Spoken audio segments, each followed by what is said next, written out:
I'm Rene McGill, and I'm a funeral director here at McGill-Karnes Funeral Home, where the actual first conversation happened between Frank Quinn and Bush Brazil for the famed funeral party that they had in 1938. This is the actual building, which originally was built around the turn of the century. It was a private family home that housed some of the Greers, I believe, and it was just a simple white frame home and was later bricked by the Karnes family. This is the original downstairs of the building. There used to be a stairway right here that went up to the residence upstairs. Again, it was a private home, but the town fathers and Mr. Quinn came together in a business partnership to start the funeral home.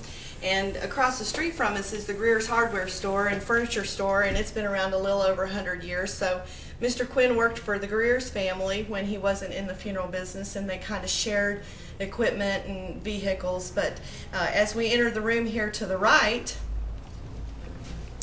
you'll see this is where the original office was, a very small room. They heated with the fireplace and hearth here, and the desk was located on this side of the room to the right of me. And this bathroom, it did not exist, so we'll close the door for accuracy. But we had a single lavatory here, and then all the business of the funeral home was conducted here in this room. So this is the actual room where Mr. Quinn and Mr. Bush made the deal about the funeral celebration. Absolutely, right here in this room. Is this legendary here at this business, the story of Mr. Bush? Yes, it really is legendary. Actually, not just here at the funeral home, but really for the community, because it was a community event.